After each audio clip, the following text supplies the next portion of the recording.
There we are. Good afternoon. I am Pastor Rhonda, founder of Celebrate Life Cancer Ministry, and I'm joined here today by my good friend and sister, Jackie Furby.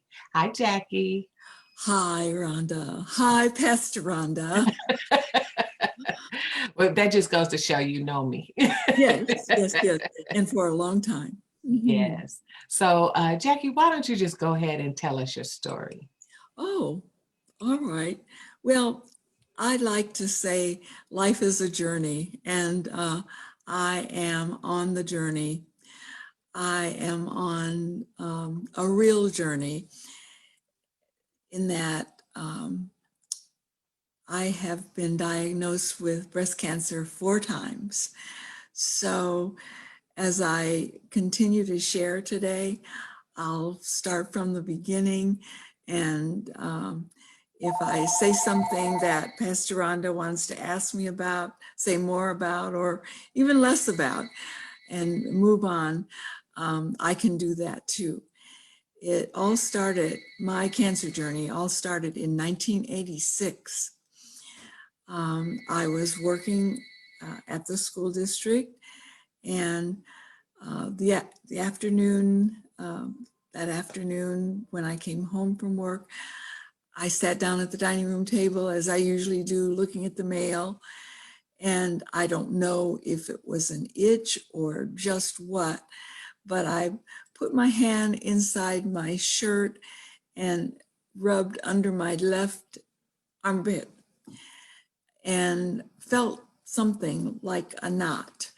And I checked on the right side and I didn't feel that same thing. So I thought, that's a little strange, but I went on about my preparing dinner, and later that evening I mentioned it to my husband. I said, I felt something under my right arm, left arm rather, that I didn't feel under my right arm, and just wonder what that is. He said, well, maybe you just need to call the doctor, make an appointment, and go and see. So the next day at work, I mentioned it to the school nurse. I had a good talking relationship with our school nurse, and she, in essence, said the same thing my husband said: make an appointment with the doctor and see what that is. So that's what I did. I called, made an appointment, went in, and I told the doctor I felt something under my left arm that I didn't feel under my right arm. And he felt it and he said, yeah, there is something there, Mrs. Furby. I think I'll send you to an OBGYN and let her check you out. So next appointment with the OBGYN, she felt something and she said, you need to have a mammogram and we need to find out what this is. Well, that was 1986, and I don't know if my head was in the sand or maybe mammograms weren't as publicized as they are now, but that was my first mammogram. The results of the mammogram came back, and the doctor said, maybe what we're seeing or what that mammogram showed is that you should have a biopsy of that area. So I went back to the surgeon that I had first been referred to, and he did a biopsy and told me he would call me when the results were in. I went back for the results, and he said, Miss Furby, did someone come with you today? And I said, no. He said, you came by yourself? And I said, yes. Was I supposed to have somebody with me? And he said, well, and I said, Dr. Lynn, I'm a big girl. You can just tell me whatever it is. And he said, well, I have to tell you the results of that biopsy showed you have breast cancer. Was I ever shocked? I didn't know anyone that had been treated for breast cancer, was living with breast cancer, but here the doctor was telling me that anyway, what I felt underneath my armpit, my left armpit, was breast cancer. And so that seemed really strange to me. But at any rate, he went on to talk and said, do you want to come back and you want to come back with your husband? I said, no, you just go ahead and tell me what you feel you can share with me right now, and I'll share it with my husband. So he said, I could have a lumpectomy. I would need some surgery, and it could be either a lumpectomy or a mastectomy where he would remove that breast. It really would be my choice. And he said, I don't have to say today, you don't have to say today, you have time. And I said, how much time? He said, well, you can get back to me in I said, a couple of weeks? And he said, yes, that would be all right. So I went home, called my husband, and of course, he was much more nervous about what I was telling him. He came right home from work. And in the meantime, I called several other people and told them that I had been diagnosed with breast cancer. And I remember it very, very clearly to this day, my husband said, do you have to tell everybody? And I said, no, I don't have to tell everybody, but I have coworkers and people at church and family who knew I was going for several appointments. And so I'm just telling them the results. And I don't really mind talking about it. Well, what I found out was that was the best thing I could do, because then I started to hear about friends and friends of friends or family of friends who had been diagnosed with breast cancer, and who were actually living after being diagnosed with breast cancer. And I was really, really happy to hear those kinds of things. So what next? I decided I would get another opinion. And the first doctor I called was our pediatrician, our children's pediatrician. And knowing she wasn't a breast cancer specialist, but just somebody that I had confidence in. And I thought she would tell me, might give me some good information. And the first thing she said was, Mrs. Furby, one of my nurses had breast cancer and is here working, and she's doing fine. Now, the doctor told you you have a choice to have the lump removed or have the breast removed. He is a surgeon, and that's what surgeons do. They perform surgery. So he might have recommended the mastectomy because he is a surgeon, but you are the one who will make that decision. Another opinion I got was from an oncologist who then turned out to be my oncologist for 12 years or more. He said, well, Mrs. Furby, given the choice, I can share with you that the literature today says there's no difference in the longevity between having, with patients, having a lumpectomy or a mastectomy. And so it really is your choice. So I actually called to get an opinion from another doctor, but ended up not going with that doctor. My husband and I discussed what the doctors had told me already, and he agreed, we prayed, he agreed that it was my choice, and I decided to have the lumpectomy. It was, as I knew it would be, because the doctor had said, it was followed up with radiation and chemotherapy. Did you want me to stop? Did you have a challenge where people kept telling you that it's your choice when they're the doctor? Well, I didn't really have a choice. I mean, I didn't feel like I had a challenge, but again, the decision, or having to make the decision, weighed on me just a little. But I was glad to know that a doctor had told me the literature said.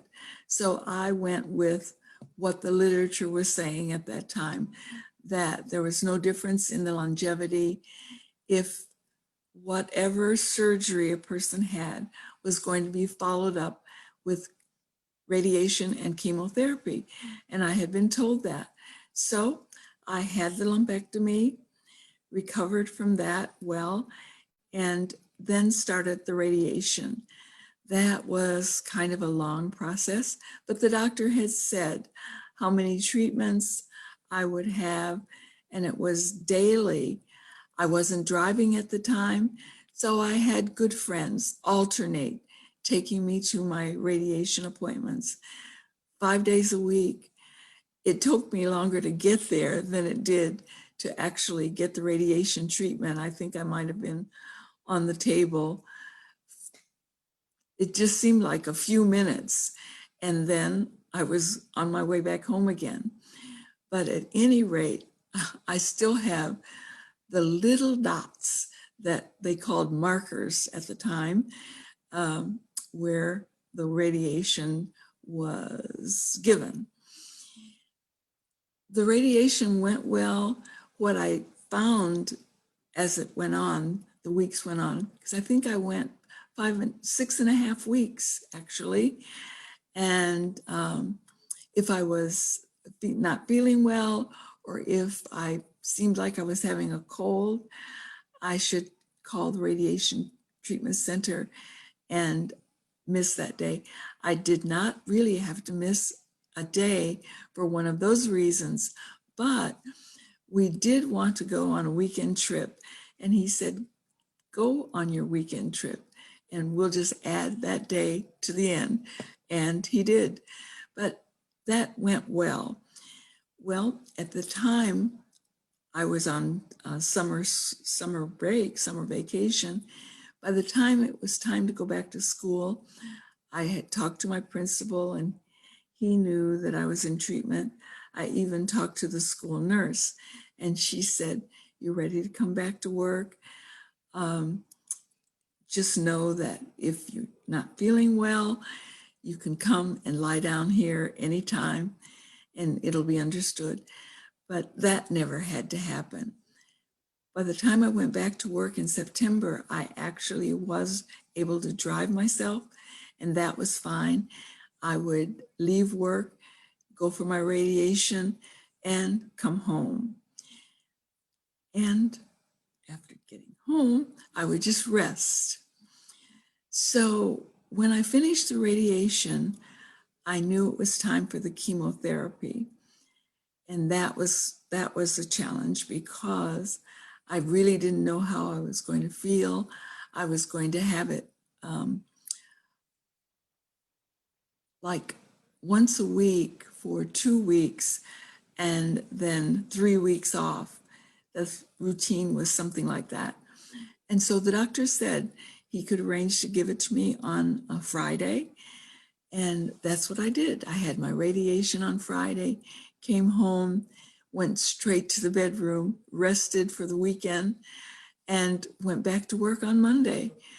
And I got through both the radiation and the chemotherapy in 1986 and early 1987, just fine. The most side effect I felt with the chemotherapy were headaches, and then there were some food smells I couldn't stand. I didn't have trouble eating or keeping things down, but I think it was spaghetti sauce, pasta sauce. If that was being cooked or heated up, I really closed the bedroom door, but that was fine. Well, going on, I still had the same oncologist that had given me the radiation. And for a while there, he saw me, I think for 2 years, every 6 months. and then stretched it out to a year. Time was passing. I was still working. I was still, I believe, fine. And 12 years after I had that first diagnosis and all that treatment, I got another diagnosis in that same left breast. Well, the doctors were very surprised, but at that time, it was recommended, and that was the only thing that should be done, was to remove the left breast. So I did have a left mastectomy in 1998. And it was followed by chemotherapy. At that time, they told me I wouldn't have any more radiation. My body had had the amount of radiation I could have. So after talking to the doctor, he sent me to talk to the oncology nurse about the schedule. And she kind of jokingly said, but she was serious, but she said it in a very nice way. She said, one thing that's going to happen is you will lose your hair with the medicine you'll be having with chemotherapy. And I sat there thinking, yeah, right. I heard that the first time I had chemotherapy, and I had bought a wig and started combing a wig into my hair and so on. And I lost no hair. So when she said, you will lose your hair, I just listened and thought, probably be the same as before. I won't lose any hair. And she said, your hair may come back very different. Next time I see you, you may have hair growing in as a strawberry blonde. And I said, oh, that might be fun. So at any rate, had the first treatment. When my husband picked me up when I was done, he said, you haven't had any lunch, have you? What would you like? And I said, I want a Whopper. He said, you want a Whopper? And I said, yeah. So after my first chemo treatment, we went to Burger King, had a Whopper and fries, and felt just fine. Had a little headache later, but those treatments went well. And I got through that chemo again by having the chemo, resting, going back to work, and still keeping any medical appointments I had. Let's see, I think 3 years passed, and I got a diagnosis in my right breast. I remember thinking, God, what is it? What is it that you would have me do now? But I asked the doctor, I said, okay, so what do we do now? Well, he said, this time the diagnosis is very different. It's just a lot of mini calcifications. And the only thing we will be able to do is remove that right breast.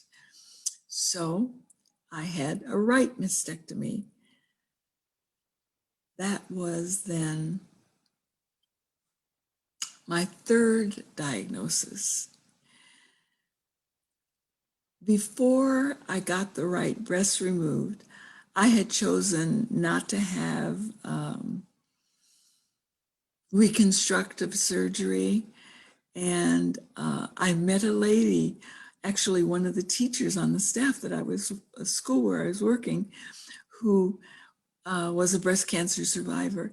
And she just said, just wear a padded bra, put a sock in it, and make yourself even, and you'll feel just fine. And that's what I did when I had just one breast removed. But after I had the second breast removed, I decided I would have the appointment and talk to someone about prostheses. And that time then, after the second breast was removed, I did get the prostheses for the right and the left breast and started wearing the mastectomy bra. But again, I was working, I was fine. By this time, it was 2001. When I was recovering from that third surgery, I remember reading the Sentinel, the LA Sentinel newspaper, and seeing an article about a luncheon that a group had. That group was called Women of Color, and that's how I found Women of Color Breast Cancer Survivor Support Project. The article said, if you want more information about this group, call this number. So I called the number and actually was put on the mailing list. I got an invitation to come to, I think it was a November support group meeting. And I responded, I said, I don't quite feel up to coming to a meeting, but I would like to stay on the mailing list. So I got an invitation to come to the December meeting, which was a holiday celebration. I responded that I would come. And I can clearly remember putting on a red suit, dressing up, and I said to my husband, I'm going to a holiday luncheon. I won't know anyone there, but I was invited. It's a breast cancer group and I'm going. Well, I had a wonderful time. I met a lot of very nice ladies, and that was the beginning of my affiliation with Women of Color, which I'm still affiliated with now. And happy to say, I'm happy that I found that group. That was December.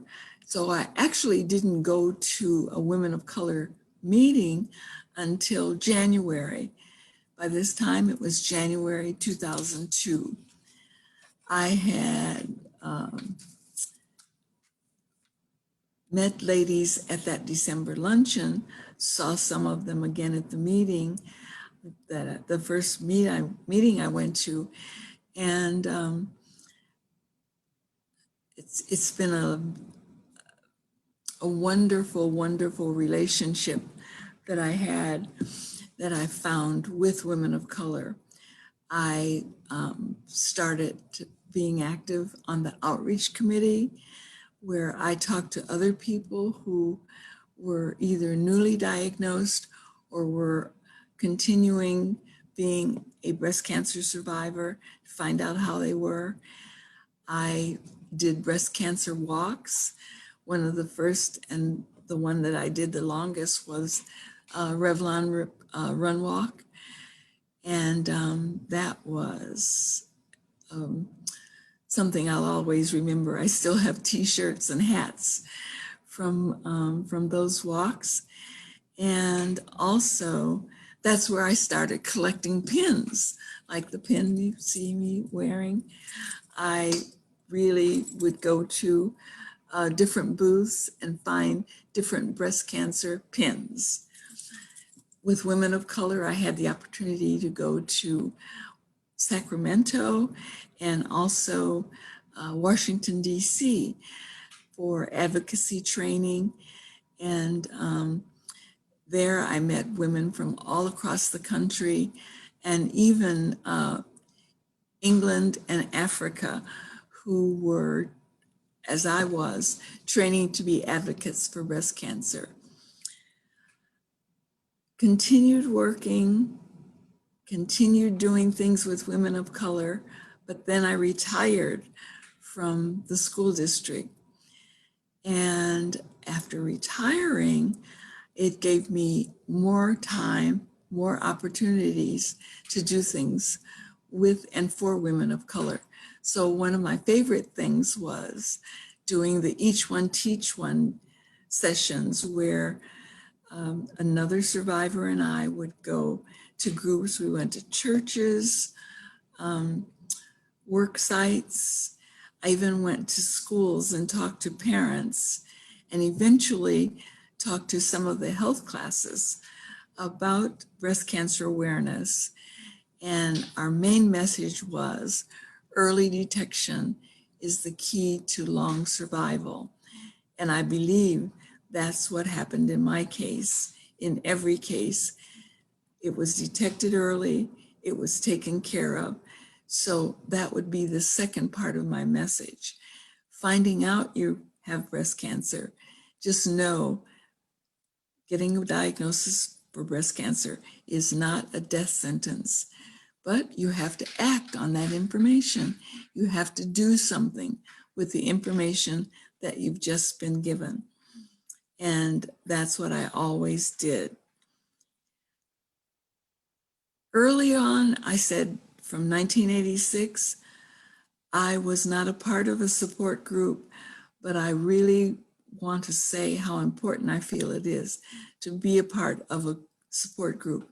People that have been through or are going through what you have experienced.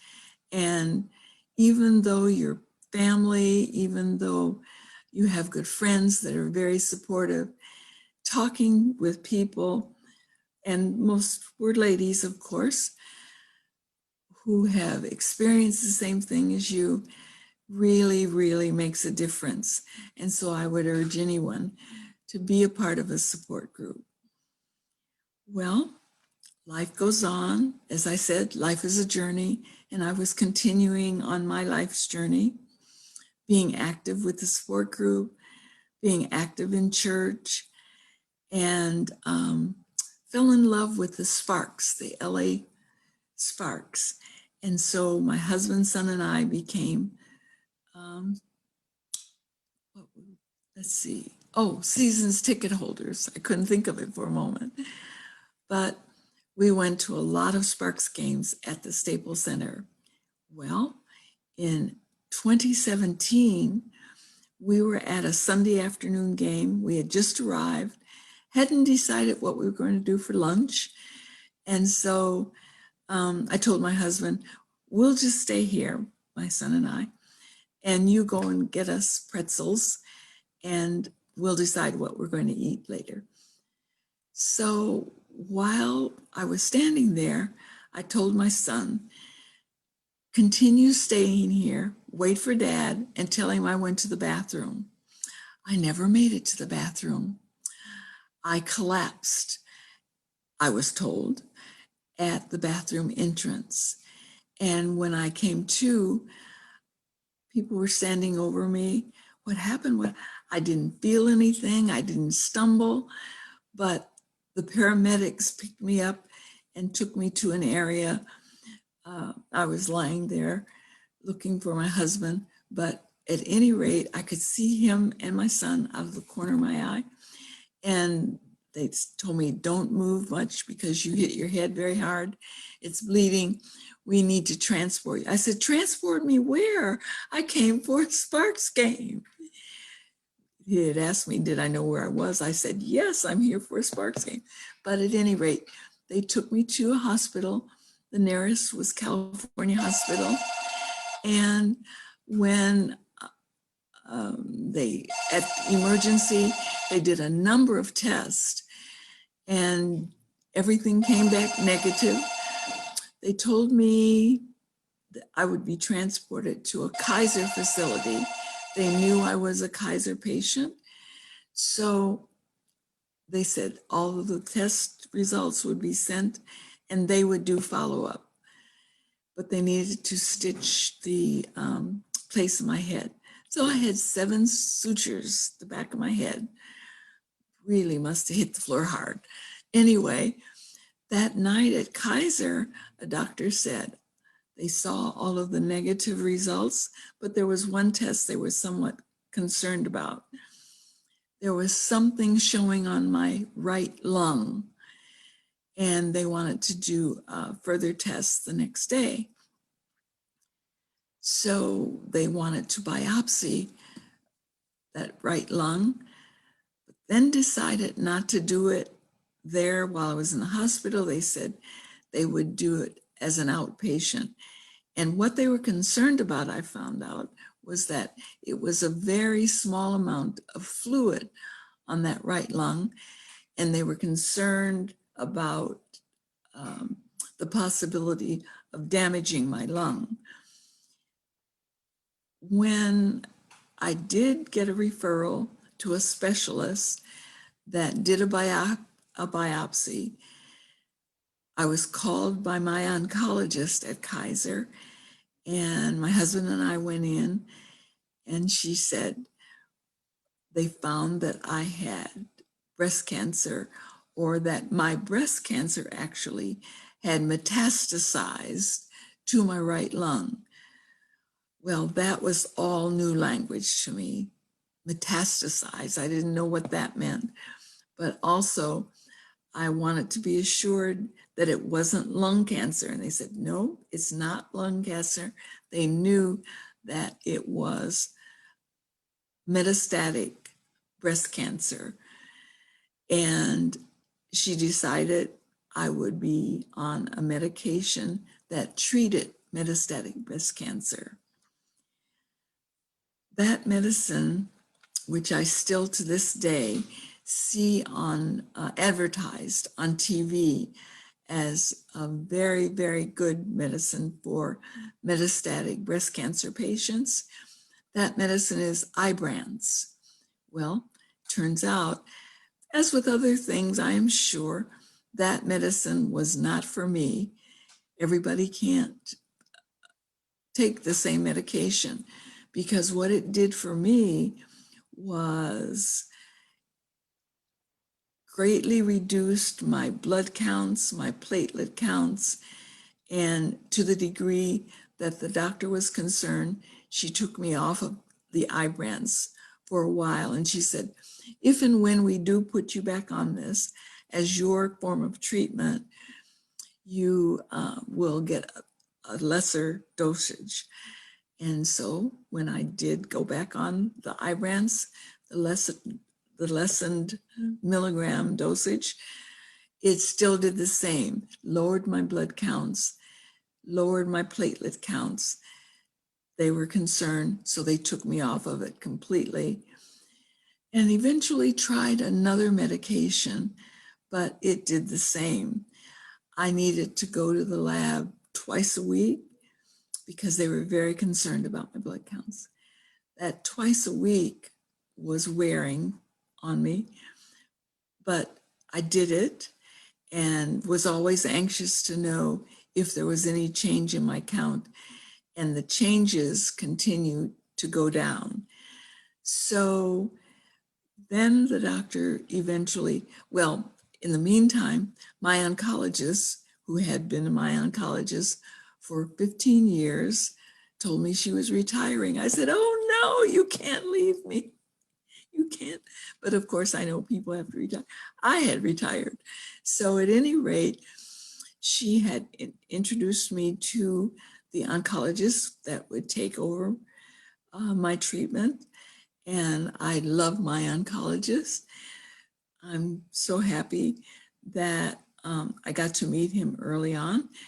But at any rate, I was put on a medication, which is one of the specialty medications, which is supposed to improve my blood counts and my platelet counts. The platelets were just way, way, way out of whack. You're supposed to have, I think, 10,000 platelets, and my count had gone down to 11 at one time. It was just almost unbelievable when I would see the count. And so I had to have transfusions of platelets, transfusions of blood, and they kept trying to do things to make those counts gradually go up.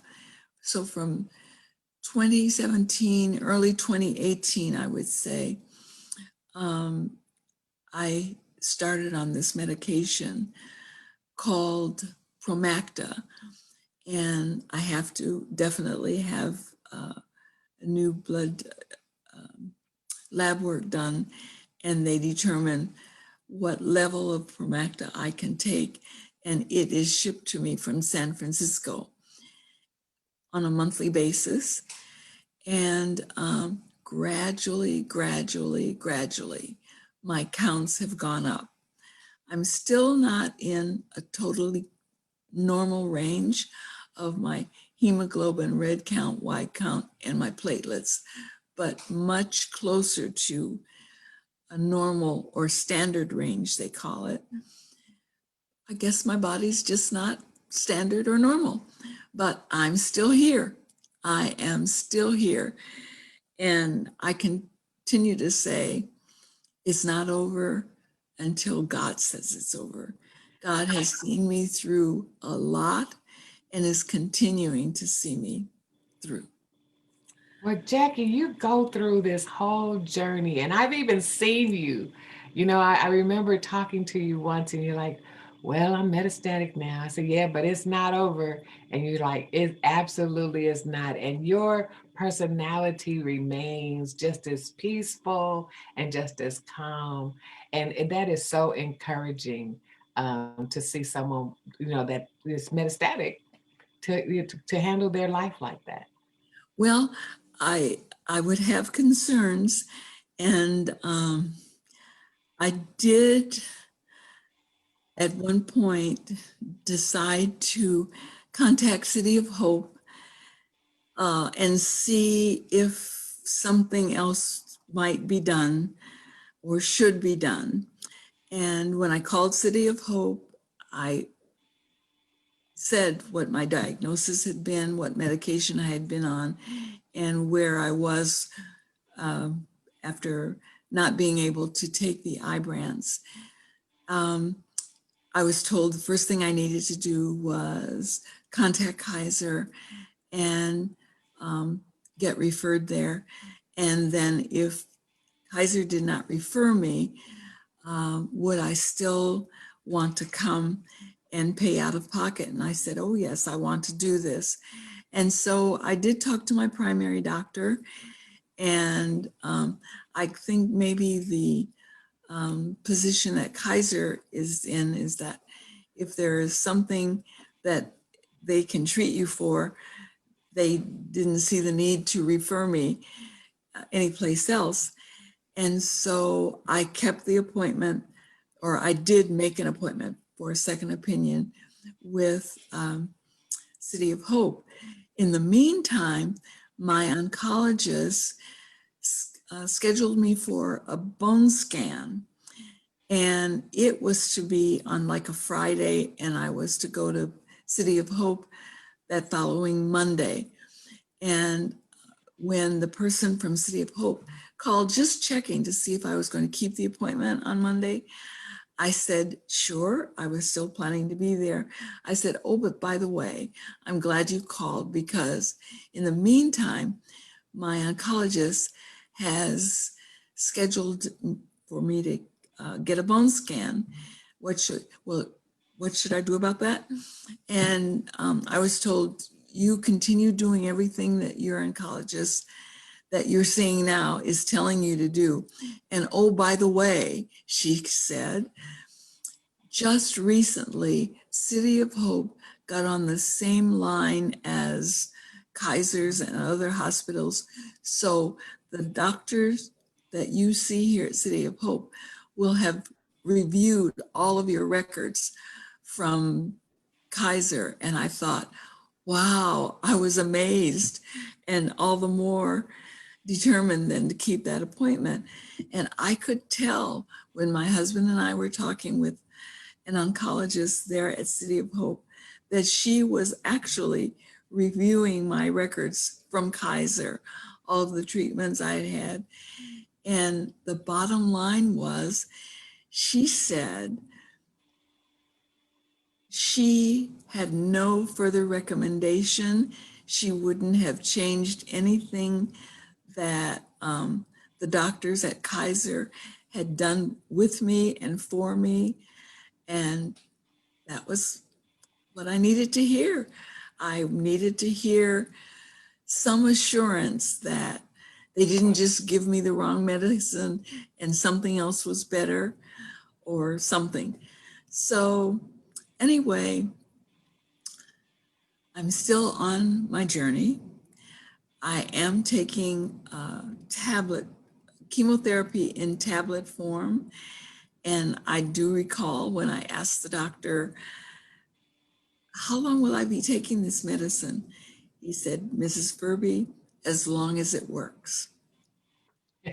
So I like that answer. it's working. It's working.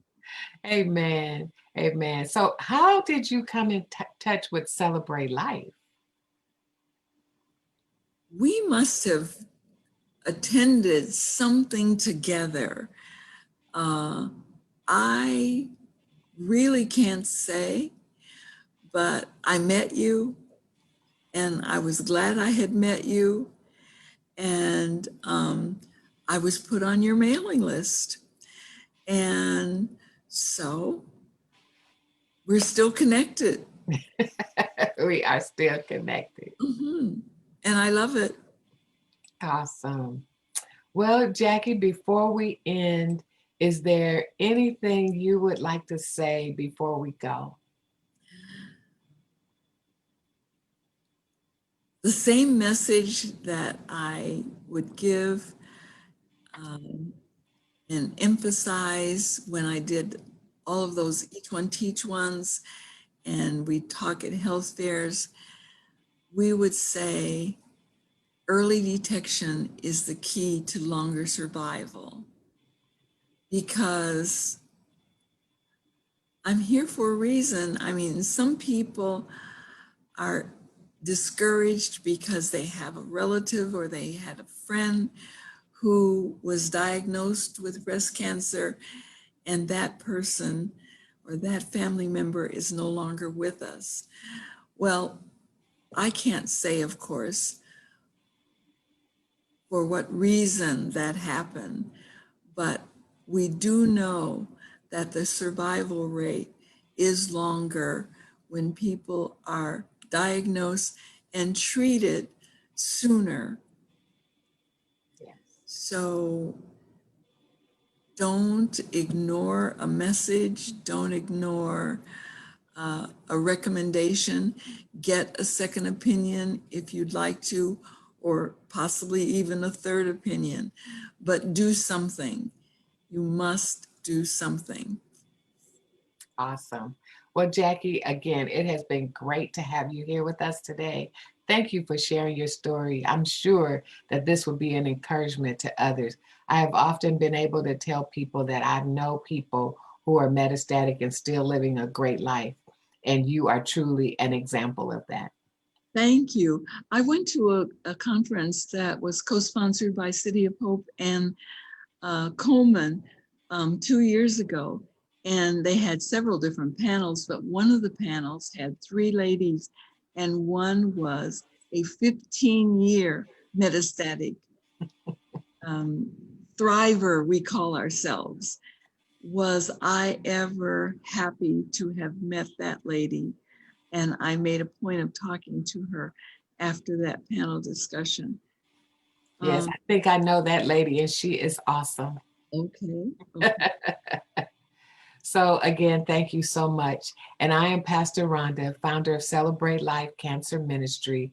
And we are here and available to all cancer survivors, no matter what the cancer diagnosis, no matter what stage it's in. And if you need our help, feel free to check us out on our website at celebratelifecm.org, or you can give us a call at 424-258 5433. We look forward to serving you. Bye now. Bye.